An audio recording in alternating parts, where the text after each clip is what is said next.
तुमच्या आणि तुमच्या कुटुंबाची काळजी मला पण आहे हो, म्हणूनच तुम्हाला असं चांगलं चांगलं काहीतरी सांगत असतोय कायम. मग तुम्ही पण माझी काळजी घ्या आणि व्लॉग आवडला असेल तर त्याच्यावरती लाईक करा, सबस्क्राईब. वातावरणात अचानक बदल झाल्यामुळं थंडी जोरात वाढली आणि जोरदार सर्दी झाली आणि ताप पण भरला आहे थोडा. आता मग दवाखान्यात जाण्यापेक्षा घरगुती उपायच अवलंबला तर बरं होईल असं वाटतंय. बघूया आता काय करायचं. घरच्यासनी फोन लावलेला, ते म्हणतात की दवाखान्यात जाऊन ये. खरं मला बेटर वाटते की दवाखान्यापेक्षा आपण जे काही घरगुती उपाय आहेत, मिठाच्या पाण्यानं गुळण्या करणे, त्यानंतरनं बाकी तुळशीची पानं वगैरे काढा करून पिणे, हे सोयीस्कर वाटते. कायम कायम ती केमिकल घेऊन काय होणार. पण बघूया कितपत त्या ह्याच्यावरती कमी येते आणि पुढं काय उपाययोजना करायच्या, बघ डॉक्टरकडे जायचं का नाही आता आपण. आणि जाऊया, पाणी जरा गरम करायला ठेवूया. आई कुठे गेली वाटतं घरातनं बाहेर. आई 100% मला माहिती आहे तुम्हाला पण असं कधी कधी झालं असणार आहे. आई आई आई नाही घरात. आपल्याला आपलं पाणी गरम करून प्यायला पाहिजे. सगळ्यात आधी घेऊया भांडे.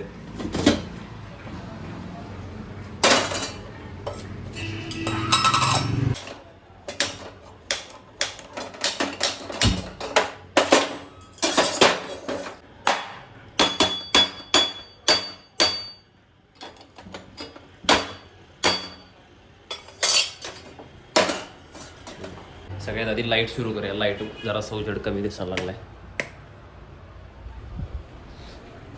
आता कसा लाईट व्यवस्थित ब्राईट दिसायला लागलाय. यामध्ये ओतायला पाहिजे. फिल्टरमधलं पाणी सप्लाय, त्यामुळे आपल्याला हंड्यातलंच पाणी घ्यायला लागणार आहे.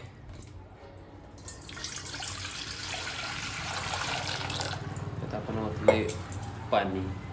मीठ टाकणं पण गरजेचं आहे. तुमच्या मीठ टाकायचं मस्तपैकी एकदम सैंदव मीठ आहे, त्यामुळे 1 चमचा बास होते. त्यानंतर आपण वाढूया गॅस. पाण्यात आता मीठ विरघळायला पाहिजे. चमच्यानंतर जरा संपलेला.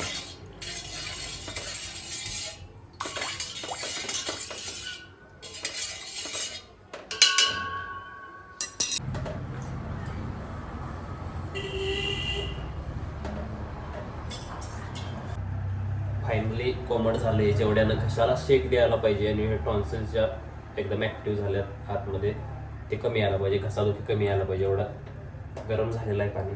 तर त्यानं आपण सासवीच्या मदतीनं उतरून काम घ्या.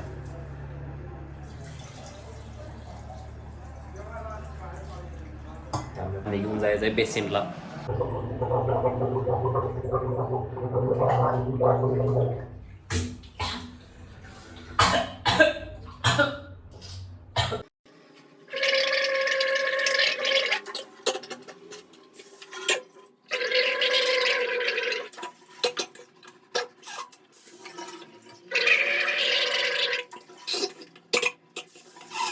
करून झालेले आहेत पूर्णपणे. घशाला शेक मिळाला आहे मिठाच्या पाण्याचा आणि आता थोडंसं बरं वाटते, थोडं चांगलं फील होते. तुम्हाला पण नक्कीच असं झालं असेल. कदाचित आठवून बघा, लहानपणी घरातल्यांनी गरम पाण्याचा शेक घळ्याला द्यायला लावला असेल जेव्हा टॉन्सिल्स वगैरे दुखत असेल त्यावेळेस. आणि आता तुम्हाला जर त्यावेळी बरं वाटलं असेल तर कमेंटमध्ये नक्की सांगा. आणि बघू आपण आता ह्यानंतर आपल्याला काढा करून प्यायचा आहे. आणि त्यातून जर नाही कमी आलं तर डॉक्टरकडे जायचं आहे. तोपर्यंत बघू, काढा करायचा आहे आपल्याला. आता आईला हाक मारून सांगतो की येताना तुळशीची पानं तेवढी घेऊन ये म्हणून. आई तुळशीची पानं पाहिजे येताना. ते बघ तिथं त्या पुढच्या झाडाला.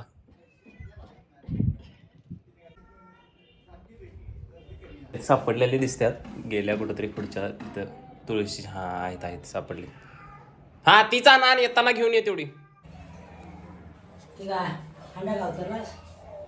पाणी संपल्याला फिल्टर मधलं, मग काय करणार. फिल्टर मध्ये नाही होत आहे, त्या हंड्यातलंच घेतलं पाणी मला. आणि तू काय काढा वगैरे करू नको, मला जेवायला वाढ.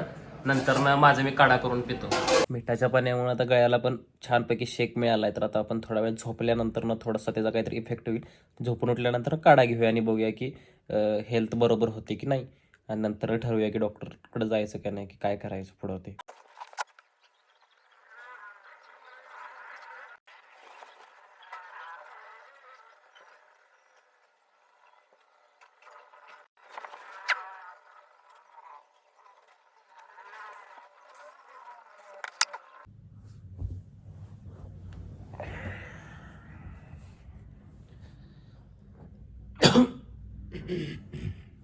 रेस्ट घेऊन आता आपण उठलेलो आहे, पण अजून देखील घशाची परिस्थिती काय बरोबर नाही. आतमध्ये अजून तसं दुखायचं ते तसं अजून दुखतंयच. आता काढा घेऊन बघू आपण. मग अशी ज्यावेळी आपण गरम पाण्याचा शेक दिला त्यावेळी बरं वाटलं, पण आता परत आहे तशी परिस्थिती झालेली आहे. काढा घेऊन बघू, नसेल तर माझा दवाखान्याशिवाय पर्याय नाही.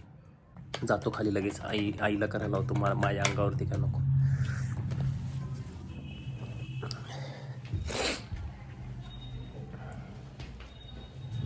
आई,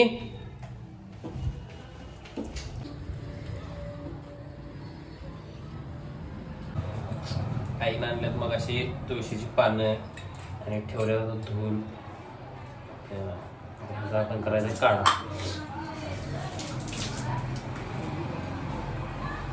टाकूया भांड्यात थोडंसं आलं किसूया त्याच्यात.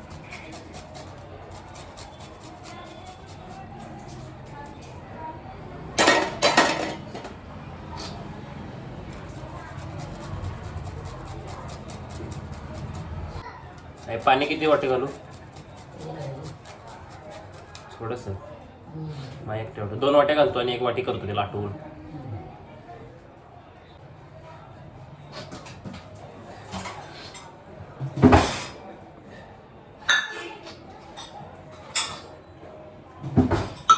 आणि इसरलं घ्यायचं गावलं.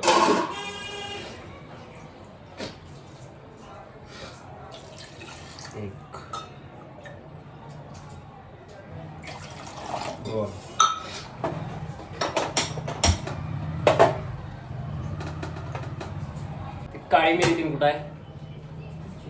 खालीच मध्ये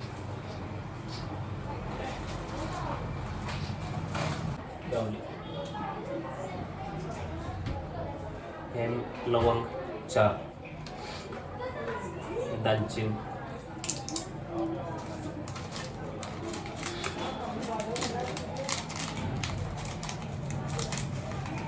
आणि मिरीचे 5 पीस. काढा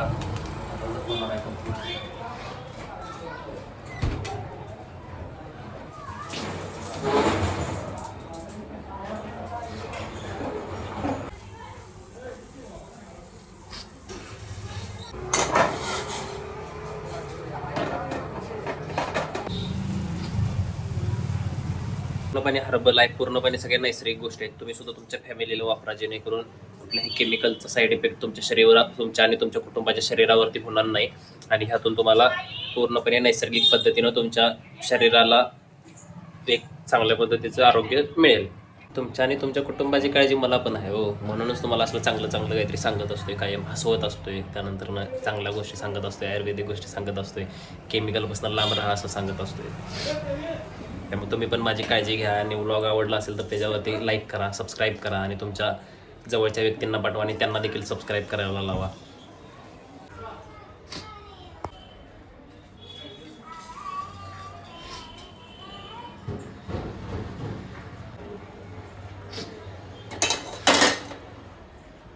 ठरल्याप्रमाणे 2 वाटीचा 1 वाटी काढा झालाय.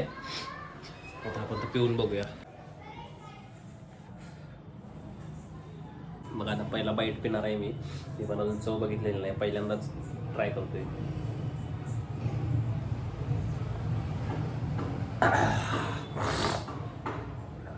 एकदम असं गरम गरम भाजत असं एकदम जाळ असं पूर्णपणे इथनं असं जातेला असं जाणवते. असं एवढं एकदम असं हार्ड आणि एकदम इफेक्टिव्ह काढा आहे.